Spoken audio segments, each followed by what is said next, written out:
Open your doors, Lebanon, so that fire may devour your cedars. Wail, you juniper, for the cedar has fallen. The stately trees are ruined. Wail, oaks of Bashan, the dense forest has been cut down. Listen to the wail of the shepherds. Their rich pastures are destroyed. Listen to the roar of the lions. The lush thicket of the Jordan is ruined. This is what the Lord my God says. Shepherd the flock marked for slaughter. Their buyers slaughter them and go unpunished. Those who sell them say, Praise the Lord! I am rich! Their own shepherds do not spare them, for I will no longer have pity on the people of the land, declares the Lord. I will give everyone into the hands of their neighbors and their king. They will devastate the land, and I will not rescue them from their hands.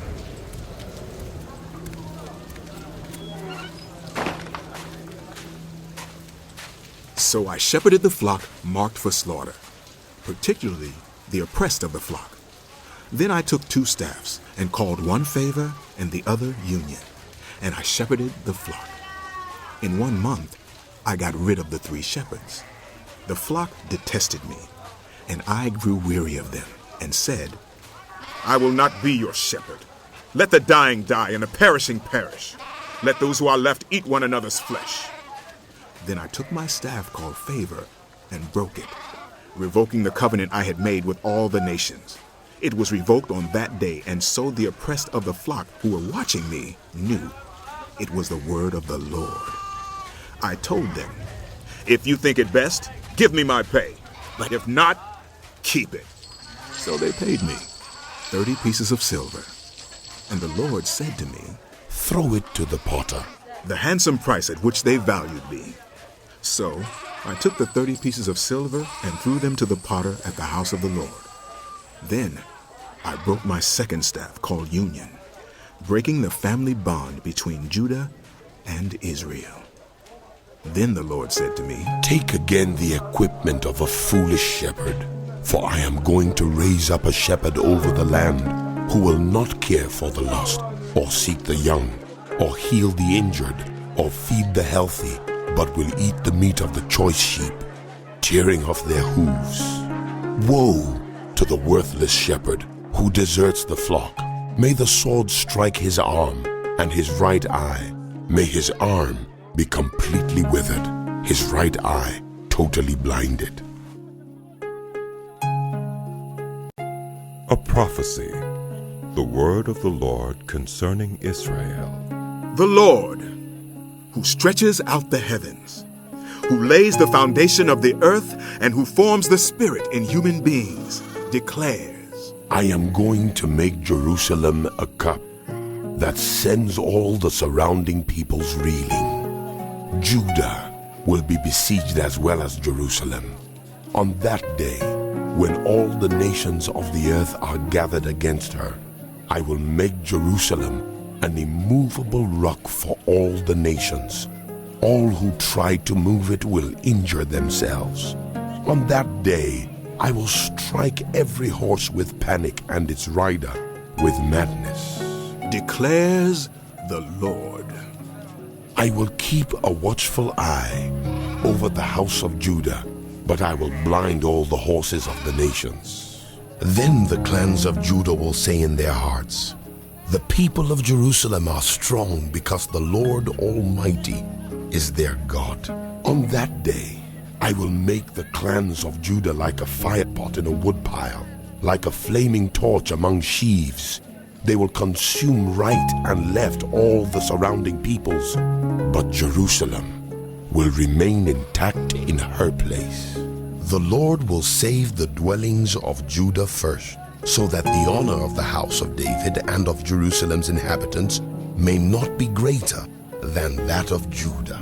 On that day, the Lord will shield those who live in Jerusalem, so that the feeblest among them will be like David, and the house of David will be like God, like the angel of the Lord going before them.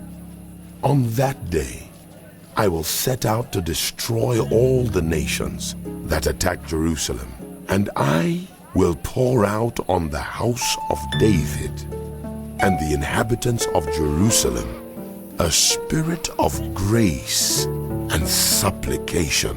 They will look on me, the one they have pierced, and they will mourn for him as one mourns for an only child, and grieve bitterly for him as one grieves for a firstborn son. On that day, the weeping in Jerusalem will be great, like the weeping of Hadad-Rimmon in the plain of Megiddo. The land will mourn, each clan by itself, with their wives by themselves, the clan of the house of David and their wives, the clan of the house of Nathan and their wives, the clan of the house of Levi and their wives, the clan of Shimei and their wives, and all the rest of the clans and their wives. On that day, a fountain will be opened to the house of David and the inhabitants of Jerusalem to cleanse them from sin and impurity. On that day, I will banish the names of the idols from the land, and they will be remembered no more. Declares the Lord Almighty. I will remove both the prophets and the spirit of impurity from the land. And if some still prophesy, their fathers and mothers to whom they were born will say to them, "You must die, because you have told lies in the Lord's name." When they prophesy, their own parents will stab them.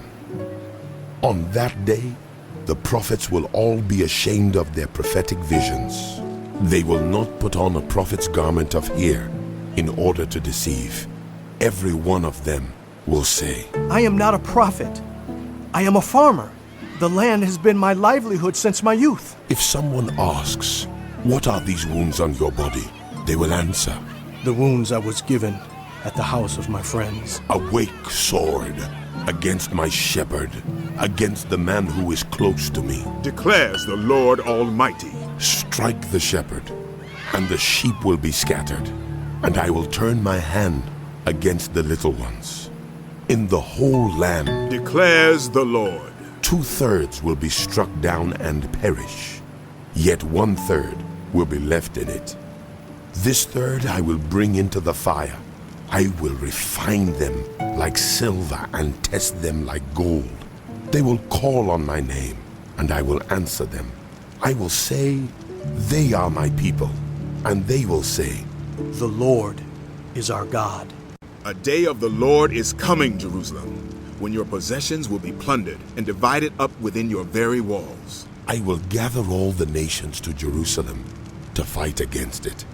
The city will be captured, the houses ransacked, and the women ravished. Half of the city will go into exile, but the rest of the people will not be taken from the city.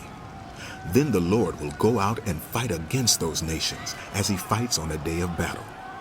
On that day, his feet will stand on the Mount of Olives east of Jerusalem, and the Mount of Olives will be split in two, from east to west, forming a great valley, with half of the mountain moving north and half moving south.